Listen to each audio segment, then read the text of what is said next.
बीजक में 11 प्रकरण में से एक प्रकरण कहरा है और बहुत ही साधनात्मक और गहराई की बातें उसमें हैं। पहले कहरे की पहली पंक्ति, सहज ध्यान रहो सहज ध्यान रहो, गुरु के बचन समाई हो।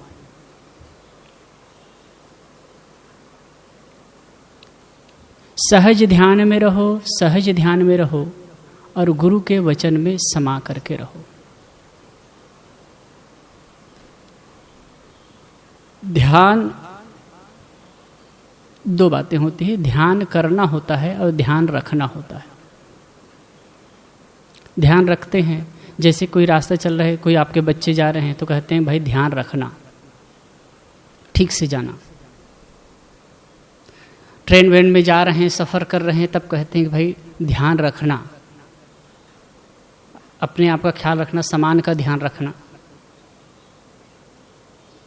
मतलब किसी काम को सजगता से करना, ये ध्यान है, ध्यान रखना है। और ध्यान करना और एक ध्यान होना और हम जोड़ सकते हैं।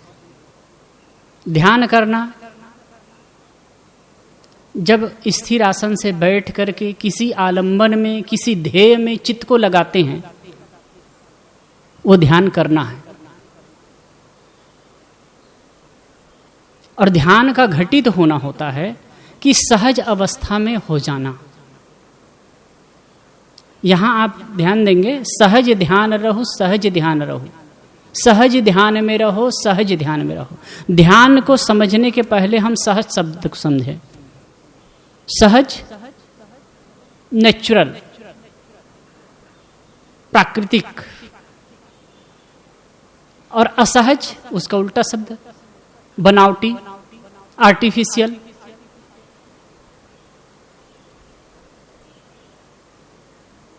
एक कहते हैं ना सहज सौंदर्य असहज सौंदर्य। जैसे कोई लड़की है, कोई भी व्यक्ति है, नहा धो करके निकले और हाथ मुंह पोंछ ले, उसके बाद में उसका जो सौंदर्य है वो सहज सौंदर्य है, उसका जो सौंदर्य है वो सहज है। लेकिन यदि वो मेकअप करे, लिपस्टिक क्रीम आदि लगाए और फैशन करे, उसके बाद में उनका जो स्वरूप होगा वो असहज हो जाएगा, उस असहज सौंदर्य होगा, बनावटी होगा।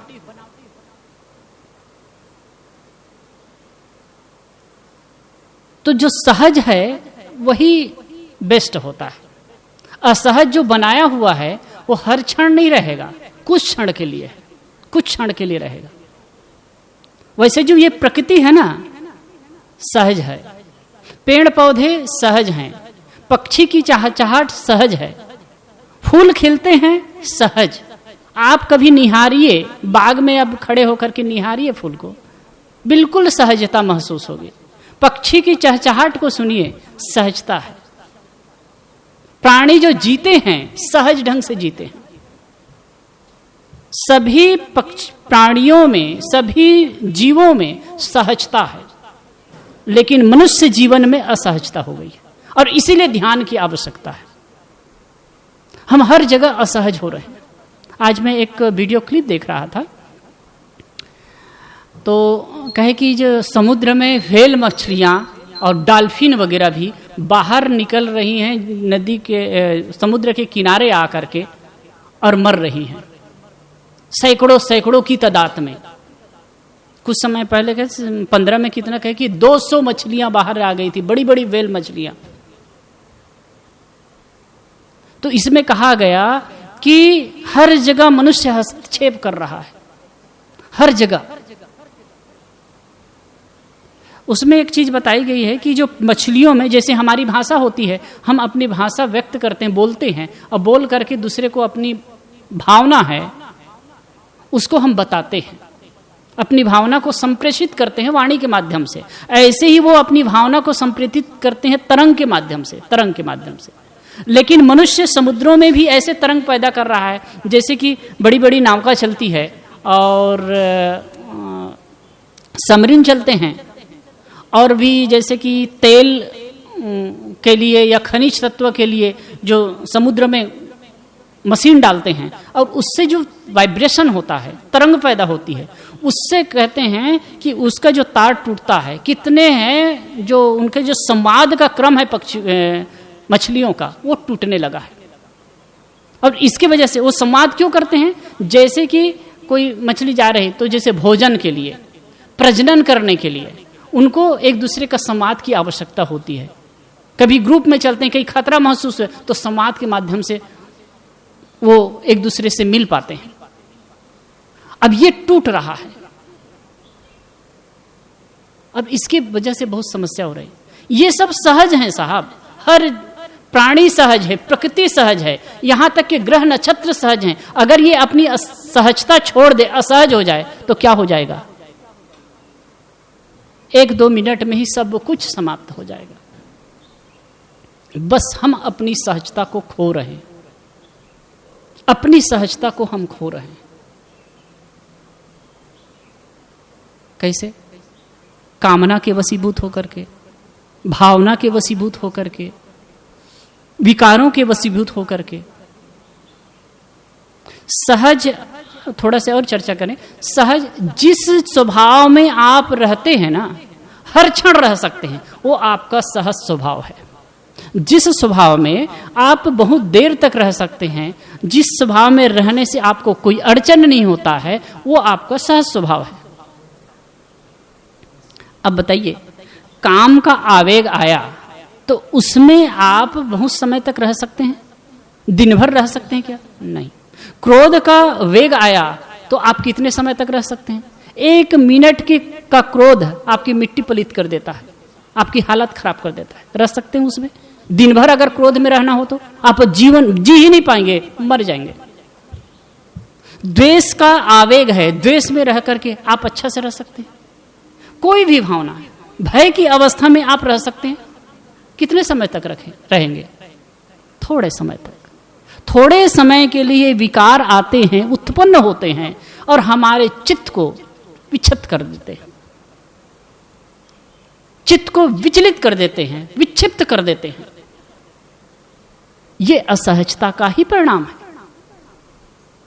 तो जो भी विकार होते हैं वो हमारे चित्त को असहज करते हैं, अपने आप में एक आंदोलन पैदा कर देते हैं, हमारे चित्त में आंदोलन पैदा कर देते हैं और चाह करके फिर हम सुखी नहीं हो पाते हैं, शांत नहीं रह पाते हैं। हमारे चित्त में, हमारे स्वरूप में काम नहीं है, क्रोध नहीं है, लोभ नहीं है, द्वेष नहीं है, घृणा नहीं है, वैमनस्य नहीं है, भय नहीं है। ये सब नहीं रहे, आप सोचिए, जिस क्षण ये सब नहीं होते हैं आप कितने मौज में रहते हैं, कितने मौज में रहते हैं। बस इसी सहजता को लाने का नाम ही ध्यान है। जिस क्षण आप अपने आप में होते हैं, जिस क्षण आप अपने में होते हैं, जिस क्षण आप ध्यान की स्थिति में होते हैं, उस समय ये सब कुछ नहीं होता है। तो एक मौज की स्थिति होती है, एक मौज की घटना घटती है। कोई भी आदमी, कोई भी व्यक्ति अगर ध्यान करता है, ये चावड़ा जी हैं, चावड़ा जी की एक बात बहुत अच्छी लगती है, साहब और सब कुछ करते हैं, कुछ नहीं, आप ध्यान सिखाइए। ये ध्यान पर जाना है, ध्यान में जाना है, और क्या करोगे भाई? सचमुच में ये बहुत महत्वपूर्ण बात है।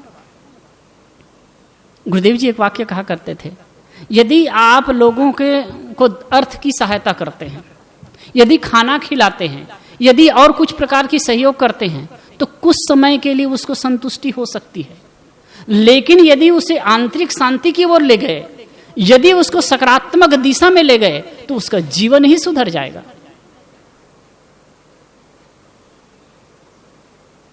एक बार ये सूरत में ही एक करुणा निकेतन आश्रम है, कभी आप गए होंगे, ये ताप्ती किनारे है। तो वहाँ सत्संग के लिए बुलाए थे, मैं गया था। तो वो लोग भी कहे कि हम गरीबों को ये करते हैं, वो करते हैं। मैं कहा अच्छी बात है, करते हैं। जब चर्चा हुई तब बात आई कि वास्तव में जब आप ये सब करते हैं ना, मैं कहा गरीबों को यूं ही ऐसा आप उनको सहयोग मत करिए, कुछ उनको दिशा दीजिए। मैं कहूं कि कभी कभी तो होता है कि आपको लगता है कि हम पुण्य कर रहे हैं, लेकिन पुण्य नहीं होता साहब। क्योंकि एक आदमी ही आप देखेंगे, कोई है शराब पीता है, मान ले जाए 200 रुपया 300 रुपया काम करता है, 100-150 रुपया को शराब पी जाता है और 150 रुपया अब घर में लाता है। 2-3 बच्चे हैं, वो स्कूल नहीं भेज सकता, बच्चों के लिए पुस्तकें नहीं ला सकता, उनको कपड़े नहीं दिला सकता। आप सहयोग कर रहे हैं साहब, तब वो क्या करेगा? वो 100 रुपया का पीता था तो 200 रुपया का पिएगा। तो आप गलत चीज को बढ़ा दिए ना। तो ऐसा कुछ करें कि वो गलत पथ पे जा रहे हैं वो न जाएं, तो आपको और एक्स्ट्रा सहयोग करने की आवश्यकता नहीं, वो जितना कमाते हैं उतने में पूरा हो जाएगा। तो ये सहज ध्यान रहो, सहज ध्यान रहो, गुरु की वचन समाई हो। साहिब कहते हैं सहज ध्यान में रहो। कहेंगे अपने आप में होते, अपने शांति का अनुभव आप कब कर सकते हैं? अपने में हम कब, अपने जो शांत स्थिति है उसको कब हम जान सकते हैं? ध्यान की स्थिति में। ध्यान यदि हमारे जीवन में घटित हो तब। आप कोई भी ध्यान करता हो, कुछ क्षण के लिए भी अपने में शांत होता है तो बहुत अच्छी स्थिति होती है, और जो उसको करेगा उसके लिए वो फिर कोताही नहीं करेगा। और दूसरी बात कहते हैं गुरु के वचन समाई हो, गुरु के वचनों में समा करके रहो। गुरु यथार्थ बोधदाता जो सद्गुरु हैं, जो पहुंचे हुए हैं, जो बुद्ध हैं, उनके जो संकेत है, उनका जो निर्देश है, उनकी जो बातें हैं, उनके अनुसार जियो। तो साहब कहते हैं कि इस जीवन में आप शांति प्राप्त कर सकते हो। तो मैं कुछ देर अपनी बात रखा, साहब जी विराजमान है, अपनी बात को मैं विराम देता हूँ।